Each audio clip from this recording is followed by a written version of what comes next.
Top 30 cars that were a complete failure. Hey there, car enthusiasts. Imagine this. A car that looks like a dream on paper, but turns into a nightmare on the road. Today, we're talking about the top 30 cars that were total failures. From quirky designs to absolute disasters, these cars had big ambitions, but left us all scratching our heads. Let's jump in. Segment 1. Cars that looked cool, but totally flopped.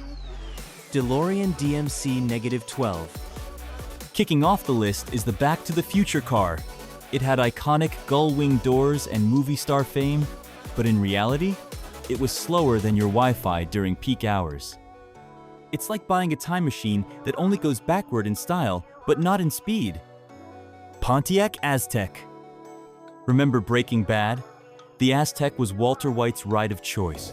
But in real life, it was a design disaster. Think of it as a mix between a minivan and a bad idea. When you are trying to reinvent the wheel and forget the car, Plymouth Prowler. The Prowler looked like something Batman would drive on his day off. But under the hood, it had the heart of a hamster. Cool to look at, but it'd probably lose a race to a shopping cart. Style points, 10. Performance, 0. Chevrolet SSR. Was it a truck, a convertible, or perhaps just a cry for attention?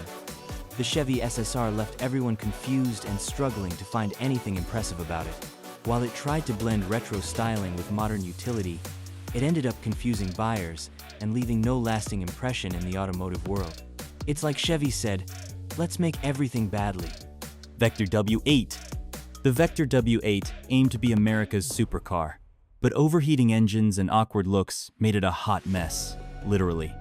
More stop than go in this supposed speedster. Cadillac Cimarron. When luxury was just a logo, Cadillac thought slapping their badge on a plain Chevy and charging a premium would work. Spoiler alert, it didn't. This luxury car proved that sometimes a fancy logo just isn't enough. Segment 2. Cars that tried too hard to be smart but failed anyway. Tesla Cybertruck prototype. Oh, Elon. The infamous shattered window during the Cybertruck launch will go down in history as a lesson in overconfidence. When unbreakable glass met reality, it didn't stand a chance. At least it made headlines. Just not the kind Tesla hoped for. Chevy Volt. The Volt promised to revolutionize electric cars. Instead, it drained wallets faster than its battery drained power. There was less future of cars and more future regret. Ford Edsel. Ford hyped this car like it was the next big thing, but with its funky design and high price, people just said, no thanks. Ford's ultimate lesson in how not to build hype. Bricklin SV-1. The Bricklin SV-1 had safety as its selling point. Too bad it forgot about reliability. It broke down more often than your favorite sitcom's characters. Safety first, unless you're trying to get somewhere. Saab 9-7X. A Saab SUV that was really just a Chevy Trailblazer in a fancier suit. Buyers weren't fooled, and they definitely weren't impressed. It's like trying to pass off fast food as fine dining. Pontiac Fiero. The Fiero was supposed to be Pontiac's fun little sports car, but it turned out to be a fire hazard on wheels, when your car is literally lit, but not in the good way. AMC Gremlin. With a name like Gremlin, what could go wrong? Everything. It was weird, unreliable, and not at all cute like its namesake. When your car lives up to its name for all the wrong reasons. Ford Pinto. The Pinto was small, but its reputation was explosive. Its poorly placed fuel tank made rear-end collisions a dangerous gamble. A compact car with explosive consequences. Segment 3. Cars that were just plain odd. Starting with Fiat Multipla.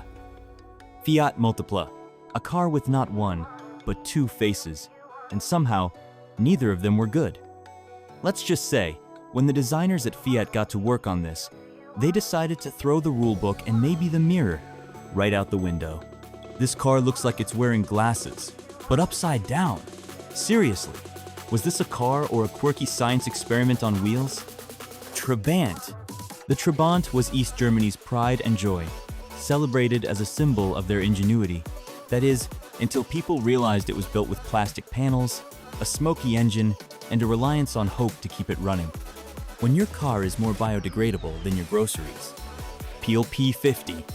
The Peel P50 was undeniably cute and incredibly tiny, but calling it a car might be a stretch. It felt more like a toy on wheels, struggling to keep up with the real world. This car is much smaller than your confidence. Suzuki X-90. The X-90 was a two-seater SUV. Yes, you heard that right.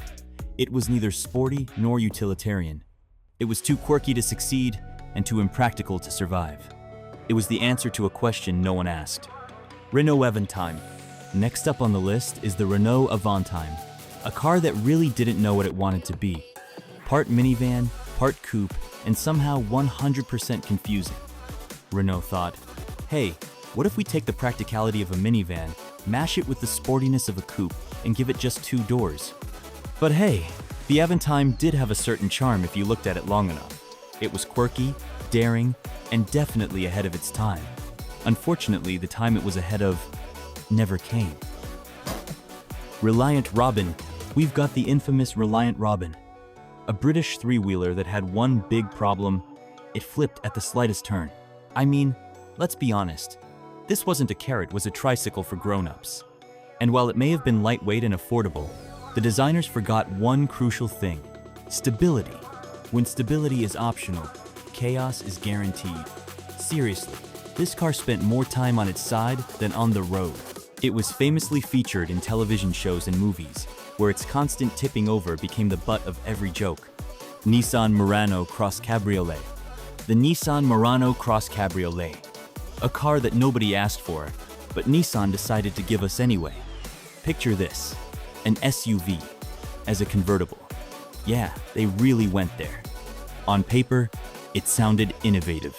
In reality, a total head-scratcher. This car tried to combine two completely opposite things: the ruggedness of an SUV and the open-top fun of a convertible. Segment four.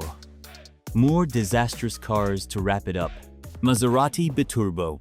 Kicking off this segment is the Maserati Biturbo, a car that promised Italian luxury and performance but delivered a whole lot of stress. Here's the thing: Maserati wanted to compete with the big dogs like BMW and Mercedes. So, they gave us the Biturbo, a luxury sedan with twin turbochargers, leather seats, and an engine that couldn't handle it. Yep, this car spent more time in the shop than on the road. Honda Insight, first gen. The first gen Honda Insight was ahead of its time, but not in a good way. While it's hard to hate on a car that tried to save the planet, this one just didn't quite stick the landing. It was a hybrid ahead of its time, lightweight, futuristic looking, and incredibly weird to drive. The tires were so skinny it felt like riding on bicycle wheels. Plus, the interior? Let's just say it was more science lab than car. Chrysler Aspen Hybrid. An SUV hybrid that was supposed to blend eco-friendliness with utility. Spoiler alert, it didn't. This thing claimed to be green, but in reality, it guzzled gas like it was on vacation. A hybrid that wasn't fuel efficient? That's like a fridge that doesn't keep your food cold. What's the point? Chevrolet Corvair. Now let's talk about the Chevrolet Corvair, a car so infamous. It had an entire book written about it. Unsafe at any speed. And trust me, that title wasn't an exaggeration. This car was plagued with stability issues, especially in corners. The rear engine design and swing axle suspension were recipes for disaster. Every drive felt like you were in a low-budget stunt show. Lincoln Blackwood. Next up, the Lincoln Blackwood. Imagine a luxury truck that didn't know what it wanted to be. It looked fancy, but had zero practicality, like a tuxedo with sneakers.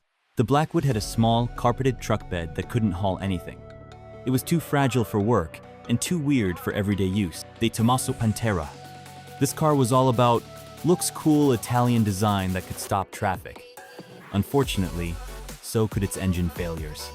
It had a Ford V8 engine, which should have been reliable. But no, this car constantly overheated, leaked oil, and threw tantrums. Ford Thunderbird. The 2002 Ford Thunderbird tried to bring back the classic cool, but instead, it just felt old. Sure, it looked nostalgic, but under the hood? It didn't have the power or excitement people expected, so buyers shrugged and walked away. These cars prove one thing. Just because you can make something doesn't mean you should. Yugo GV. Next is the Yugo GVA budget car from Yugoslavia that was, well, too budget. It had one job, be cheap transportation, and it barely managed that. The Yugo was notorious for its terrible build quality. It rattled, broke down constantly, and had all the reliability of a dollar store umbrella in a hurricane. Hummer H2. And finally, we have the Hummer H2, the king of excess. Big, bold, and completely inefficient, this car screamed, "Look at me," but once you looked, you realized it had nothing to offer. T was oversized, overhyped, and guzzled gas like it was going out of style. Sure, it had presence, but that's all it had. No practicality, no efficiency, just vibes. And there you have it, 30 cars that show us what not to do. From design disasters to epic fails, these cars are proof that even the biggest brands can mess up. Which of these cars surprised you the most? Let me know in the comments, hit that like button, and don't forget to subscribe for more automotive fun. Until next time, keep your engines revving and your car dreams alive.